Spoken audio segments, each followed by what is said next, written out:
Dans cette vidéo, je vais t'expliquer le mécanisme qui explique pour moi comment le manque ou en quoi le manque, un ressenti qui est absolument désagréable à vivre, crée le rejet ou l'abandon de la part de celui ou celle que je veux.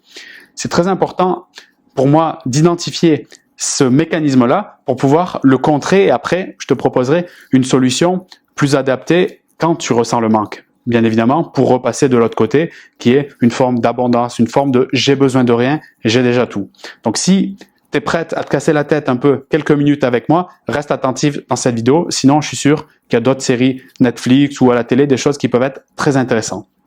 Avant de commencer et de te partager ce mécanisme révélé, regarde dans la description de cette vidéo. Si ça t'intéresse, tu peux recevoir un appel découverte avec moi dans lequel je vais faire un diagnostic de ta situation et te proposer, si je pense que je peux t'aider, un accompagnement sur mesure. Le lien est en description de la vidéo. Quand je parle de manque, déjà, qu'est-ce que ça évoque pour toi? Tu peux le noter en zone commentaire. Est-ce que c'est quelque chose qui est plutôt agréable, désagréable, péjoratif, mauvais, on ne doit pas en parler? Qu'est-ce que ça t'évoque? Ou tu peux même faire un partage sur ta situation en ce moment. Pour moi, le manque, ça traduit deux émotions. Donc, on va partir sur la partie émotionnelle qui va entraîner des comportements, des conséquences de ces comportements ou des résultats. Et c'est comme ça que je vais décortiquer avec toi cette idée de manque et en quoi ça crée le rejet. Dans le manque, il y a deux grandes émotions primaires qui sont concernées, qui ont finalement un rôle qui est distinct. Mais tu verras par la suite qui va se rassembler en termes de comportement. En premier lieu, il y a la tristesse. En deuxième lieu, il y a la peur. La tristesse qui a un rôle de nous protéger d'une perte de lien. Quand j'ai un décès dans ma famille, quand j'ai une perte de poste, quand, en l'occurrence, un homme s'éloigne de moi, je peux ressentir de la tristesse. Sur un plan physiologique, cette émotion me dit « Attention, je suis en train de perdre le lien ». Et la recherche qui est derrière, c'est le besoin de reprendre ce lien. Au fond, le besoin d'affectif, d'attention, le besoin d'amour. Ok. La peur, elle indique le besoin d'être sécurisé. Je veux être rassuré. Pourquoi? Parce que peut-être je suis en train de le perdre, il m'échappe, il me glisse entre les doigts. Tristesse, peur. On est sur la partie émotionnelle. Physiologique, quand j'ai dit émotions primaires, c'est des émotions qui sont furtives, qui durent quelques secondes, c'est passager, mais si j'entretiens des pensées liées à ces peurs, ça devient des sentiments, c'est-à-dire mental, ça rentre dans la tête et là, ça peut devenir même mon humeur et ça va se traduire presque, j'oserais dire, dans une carte d'identité émotionnelle, ça va devenir qui je suis vraiment. Donc c'est pour ça qu'il faut vraiment veiller à faire attention, de ne pas rajouter trop de bois dans le feu, sinon ça risque de s'embraser complètement au niveau de mes pensées et donc d'amener à ressentir encore plus ce manque. Nous avons identifié ces deux émotions, tristesse et peur. Elles vont induire fort logiquement et fort naturellement des comportements de la même fréquence, c'est-à-dire qui ressemblent à cette émotion. Tu l'as remarqué, quand dans la vie tu es en colère sur quelqu'un, par exemple sur la route, tu te remarques que les mots que tu vas dire, enfoiré, pourquoi t'as fait ça, mais c'est pas possible, il m'a fait une queue de poisson, et là je suis gentil, c'est des mots qui sont correspondants à la vibration de l'émotion de colère. Si tu ressens une forte excitation ou une joie parce que tu as une bonne nouvelle dans ta journée de travail, c'est pas tout à fait les mêmes mots que tu vas évoquer si quelqu'un te double sur le côté, d'accord? Donc c'est très important de voir que les comportements, c'est-à-dire les communications que nous allons effectuer, sont complètement synchronisés sur l'émotion que nous vivons. J'insiste là-dessus parce que ce point nous permet de découvrir à quel point la conscience émotionnelle va énormément jouer sur les comportements et donc finalement avant tout l'anticipation de ces derniers. C'est très important.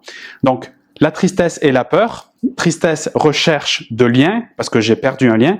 Peur, besoin de me rassurer. Notons que certaines personnes vont ressentir plus de tristesse, d'autres de peur, mais elles ont un point commun, c'est qu'elles vont nous rassembler sur le besoin et la recherche de lien, d'accord? La tristesse parce que j'ai la perte de celui-ci et je veux retrouver cet affect, cet amour, et la peur parce que j'ai besoin d'être rassuré que le lien existe toujours ou que cette personne s'intéresse à moi.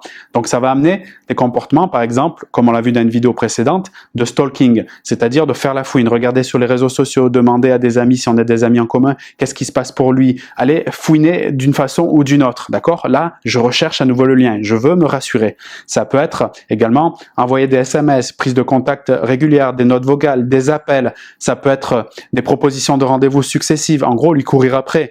Également, j'ai eu affaire à ce genre de cas et je peux le comprendre, faire des rendez-vous surprises, me rendre physiquement présente à son domicile, à son travail, si des fois, localement, j'habite à côté. Également, faire des cadeaux, et pas seulement à l'anniversaire ou à Noël, sinon ça fait vraiment trop peu de cadeaux par rapport à une année au niveau du calendrier. Comme tu l'as vu, de nombreux comportements que tu peux comprendre et que tu as pu mettre en place tristesse parce que je suis aligné sur cette tristesse et cette peur. Très important. Donc le manque, tristesse, peur induit ces comportements de recherche de liens. Pour aller un peu plus loin dans le mécanisme qui explique que ces comportements, ils vont être, j'oserais dire, viscéraux, c'est-à-dire impulsifs, et donc qui peuvent être, on va le voir, désastreux par la suite en termes de conséquences ou résultats par rapport à ces comportements. Parce que nous avons un biais, nous les êtres humains, qui se nomme l'aversion à la perte, qui est un biais que je transfère dans le domaine des relations et de l'amour, mais qui à la base vient de l'économie, de la finance.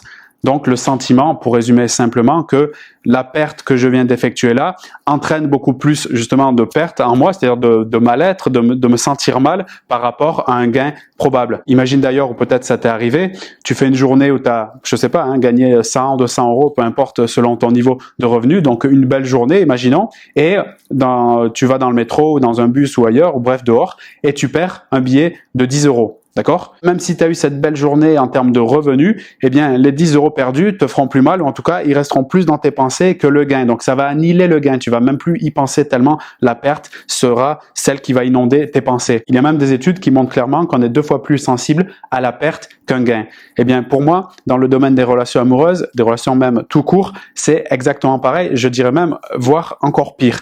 Donc, quand j'ai le sentiment de le perdre, que ça me rend triste ou que j'en ai peur, eh bien, j'ai cette impulsion d'aller rechercher le lien par les comportements, par exemple, que je t'ai proposé il y a quelques instants. Et donc maintenant, parlons des conséquences des comportements. On a vu les émotions sur le plan physiologique, qu'est-ce qui était en train de se passer, la vibration du manque, les comportements qui allaient être induits par cette fréquence, cette onde, je dirais même.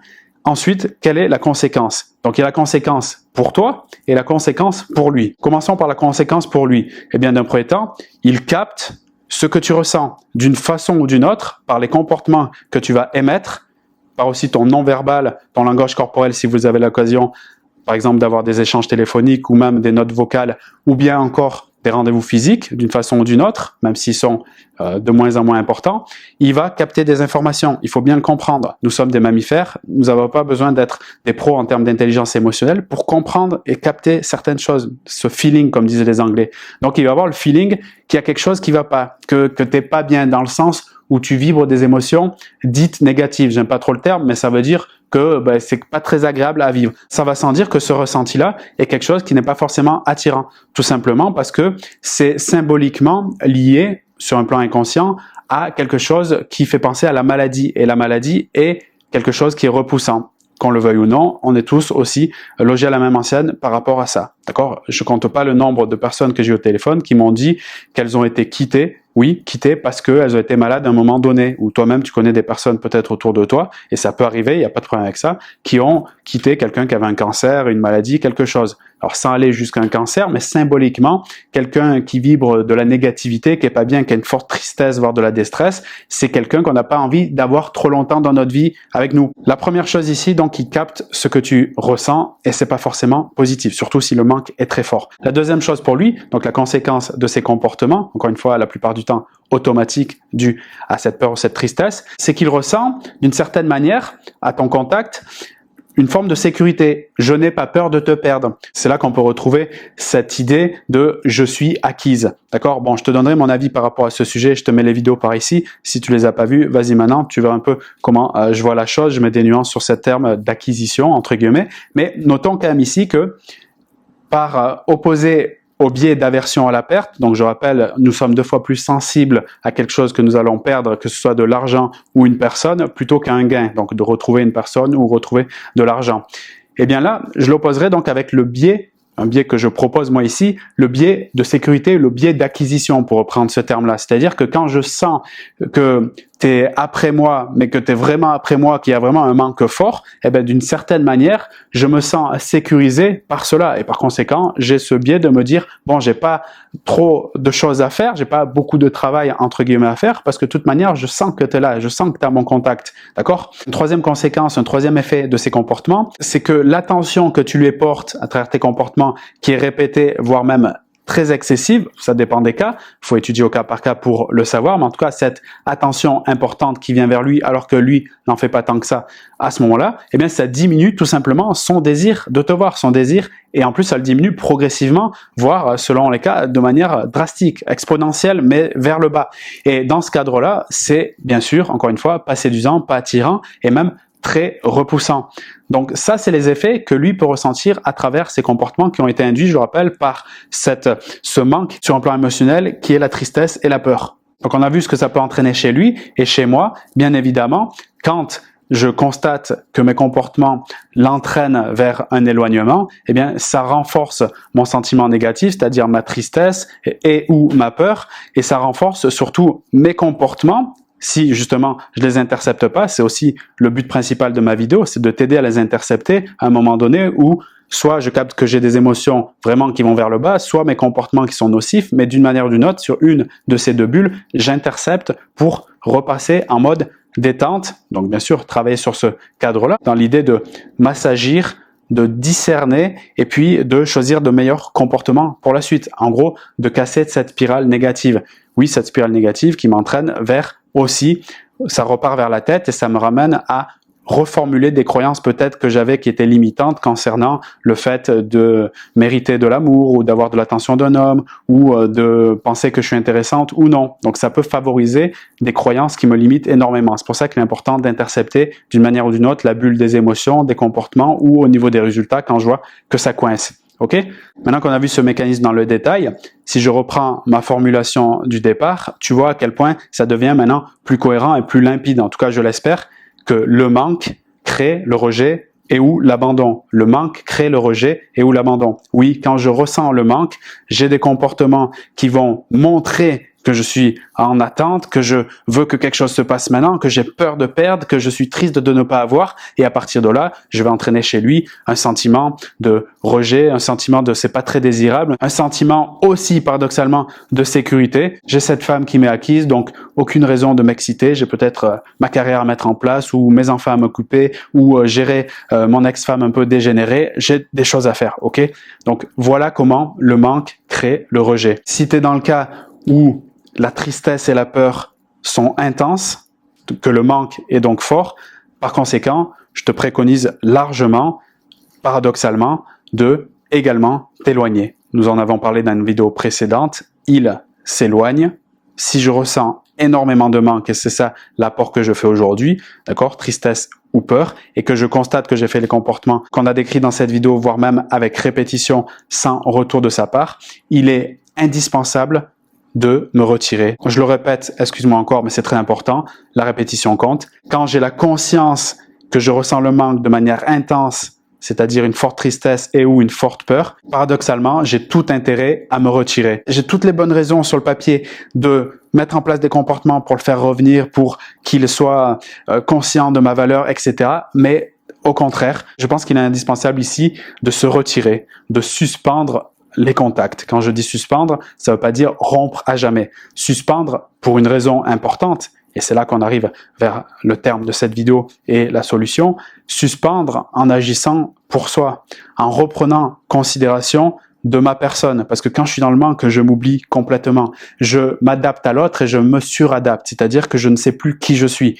Je suis dans la fusion de ce manque-là, et quand je suis dans la fusion de ce manque, je crée un magma de manque, et au fond, je le reçois à nouveau. C'est pour ça que le manque entraîne ce rejet, cet abandon. Il me donne juste ce que j'envoie déjà, d'accord, en termes d'énergie. Je reçois juste ce que j'envoie.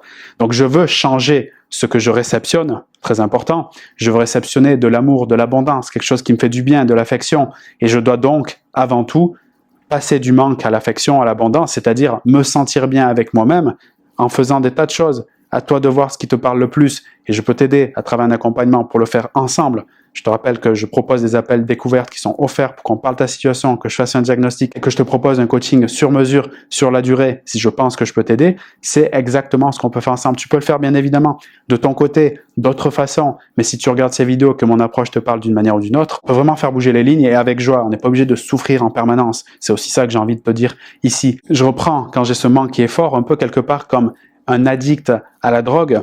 Ma priorité n'est pas de reconsommer de la drogue, même si ça peut faire du bien à court terme, comme un stalker, envoyer ce SMS, l'appeler, proposer un rendez-vous, mais faire cet effort, c'est pour ça qu'ensemble, c'est beaucoup plus puissant que seul, isolé dans ton coin ou avec des amis qui sont pas aidants parce qu'ils ont des projections de leur peur, etc., qui rajoutent de la peur et donc encore plus de manque.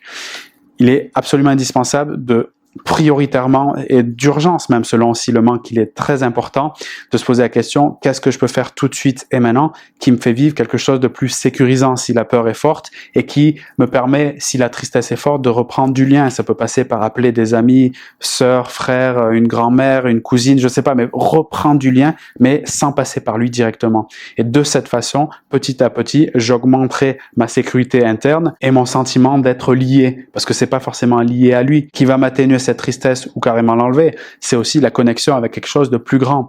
Tu sais, moi personnellement, le simple fait de me répéter cette phrase et d'y croire dur comme fer que l'univers est mon meilleur allié, ou quand j'ai des moments de mélancolie ou de tristesse, eh bien le simple fait de me connecter à cette dimension-là, de me détendre, de me mettre bien et d'avoir le sentiment que je suis vraiment connecté, que je suis vraiment dans un amour fort avec ce qu'il y a autour de moi et avec moi-même, et par conséquent, je me sens beaucoup mieux. Et c'est tout le bien et toute la joie que je te souhaite dans ton cœur également. Merci pour ton attention. Si tu veux me donner ton avis par rapport à cette vidéo ou un partage personnel, tu peux la faire dans la zone commentaire. Si tu veux partager justement à des personnes autour de toi, à des amis, cette vidéo parce que tu penses que ça peut être aidant, fais-le directement. Abonne-toi aussi à la chaîne et n'hésite pas à regarder le lien dans la description de cette vidéo pour postuler pour un appel découverte. C'est totalement offert. Je te dis à très bientôt. Salut!